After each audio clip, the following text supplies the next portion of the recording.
Thank you. It's great to be here today, David. Thank you for that introduction. I think I'm the first person from my company to speak at this conference, so I'm especially honored to be here and grateful for the opportunity. Today I'm going to talk about the Kentucky Derby. While my company does many things, we're in many different businesses, the very best thing about our company, the gem, the crown jewel of our company, is the Kentucky Derby. And for me, it's especially fun to talk about it after all these esteemed panelists just walked through some of their races. It was really great to see everything that you all do and to compare and contrast to what we do. So I'm going to start with a quick video and then follow up with some remarks. We can key the video.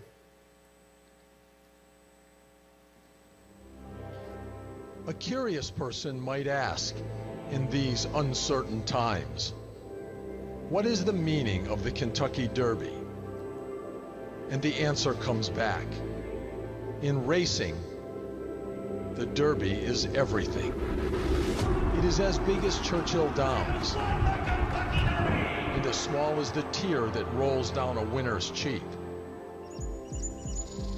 It is as broad as a bluegrass paddock, as close and chaotic as 20 thoroughbreds barreling into the first turn. And it's when a sport takes stock of itself. The Derby is but a single day, but the Derby is also every day.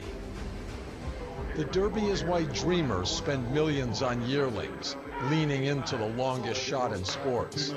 The Derby is why trainers rise every day in darkness to work a 2-year-old who might just be special. The Derby is why a barn becomes a dream team, all supporting the big horse. Derby Day is when racing awakens as one, like a child at Christmas. Fans everywhere hold their breath as the starting gate is loaded. They're all in line. We're ready for the start. They're off in the Kentucky Derby. Just more than 2 minutes later, the champion wears roses. American Pharoah has won! And here, the question is answered. 2 minutes, a day, a year, a lifetime, forever. That is the meaning of the Kentucky Derby.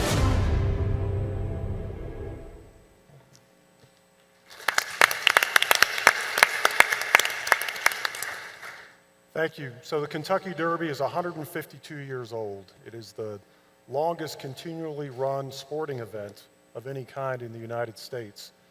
It's also one day of 7 days of racing over an 8-day period, which we define as Derby Week, and it's the culmination of the week. So I think part of the special sauce of the Kentucky Derby and how it's grown to be what it's become, it's not just the racing and it's not just the event, it's the community. So for us, if you've ever been to the Derby, you know when you get off the airplane and you walk through the airport, you're hit with the energy of the community. That's our special secret weapon. Really, the Derby, it may be a week of racing, but it's really 3 weeks of festivities in the community and in the region. So it very much has a feeling of a holiday. The kids don't go to school on Oaks Day, the Friday before Derby. It's literally, it's treated and accepted as a holiday in the region. And all of the energy that goes along with holidays, families coming together, friends getting together, charitable events happening, all of those things are a big part of the energy that we hope you feel when you get off the airplane and first arrive at Kentucky. So all of these events, there are things that we're a part of and we encourage, but many of them are not actually our events. They're events held by the community that we think and we encourage, and we think they bring energy to the grand finale of the Derby. So the asset itself, it's a special place. It's a unique event. It's a one-of-a-kind thing in America. It's part of a tradition, and it's really more of a cultural event.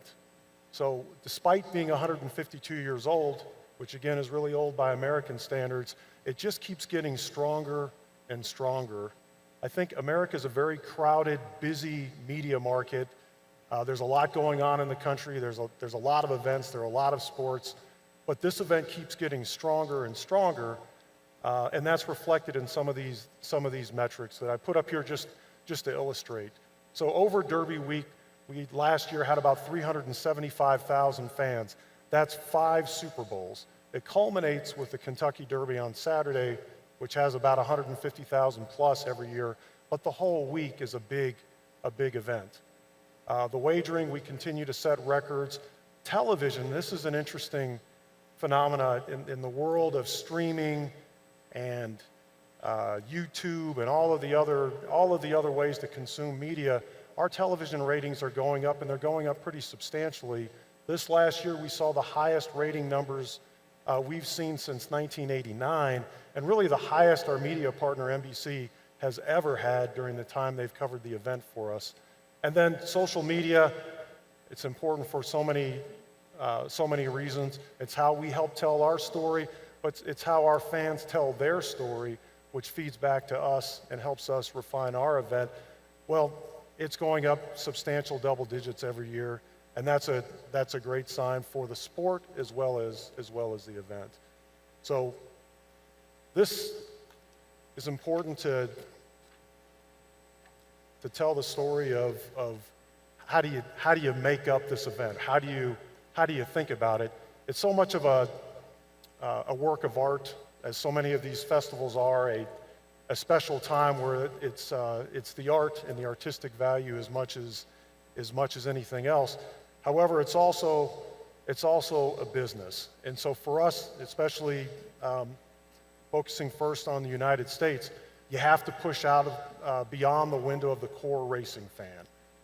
We can't drive an event like this without reaching America as a whole, the international markets as a whole. We can't just rely on the core everyday racing fan. We have to push beyond that.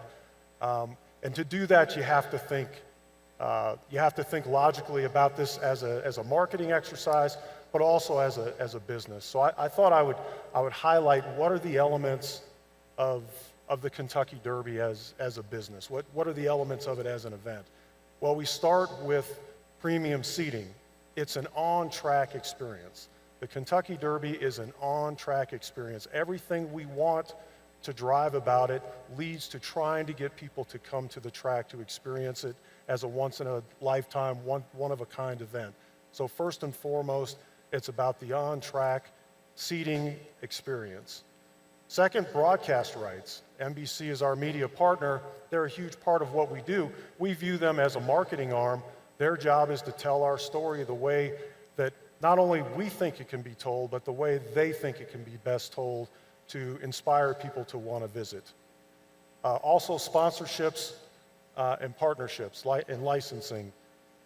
That's really taken off as our brand has always been a strong foundation on which to build on. It's gotten stronger and stronger, and that's become a bigger part of the business of the Kentucky Derby. And then finally, and I leave it for last, there's the wagering component. That's an important part, but that's not the essence of the event, and that's not what drives the event.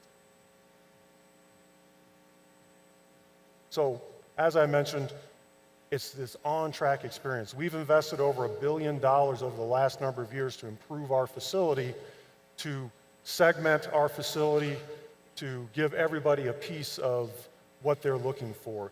While we may have more than 150,000 people that attend the event every year, you'd be surprised to learn we only have 70,000 seats. So within those 70,000 seats, we work very hard to segment them so that there's an experience for everybody. But also, for those that don't have seats, it's important to give them an on-track experience that makes it a special day for them. So we spend a lot of time focusing on not the customer base as a whole, but segments of the customers, because ultimately, one of the special components of this event is it's the party for everybody. Everybody is a star at the Kentucky Derby. Everybody dresses up. Men, women, everybody wears their finest outfits, their special outfits to make this a special day for them. Everybody's people watching and everybody wants to be seen. As I mentioned, partnerships and sponsorships have become a big part of what we do. For us, it's always we have to be very nuanced because we want brands aligned with us that also reflect uniqueness, best in class, first class. Those are all things we look for in our media and sponsorship and licensing partners, because they need to reflect our brand as much as we reflect on theirs. The Kentucky Oaks. So that went quick. Can we back that up? Yeah, back it up one. Sorry, this is a different clicker than I'm used to. Finally, and I'll wrap this up, we didn't really talk about the Oaks, which is the day before the Kentucky Derby. It's the race for the fillies.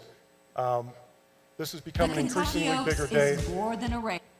It in and of itself has over 100,000 people, and this for the first year will be on national TV during prime time. So a great development for us as a company that this is now going to be another prime time major event on U.S. television. Here's a quick video. The Kentucky Oaks is more than a race. It's a celebration of style, spirit, and strength, where show-stopping fashion and heart-pounding racing takes center stage. And for the first time in 152 years, the best 3-year-old fillies will battle for the lilies under the lights at Churchill Downs. Ladies' Day reimagined beneath the glow of the Twin Spires. Don't miss the Kentucky Oaks live in primetime, May 1st, 2026, only on NBC and Peacock. I'll wrap it up. Thank you very much for your time and your attention. We have a booth out there, so I hope to meet as many of you as I can over the next couple days. Please stop by and say hello. Thanks very much.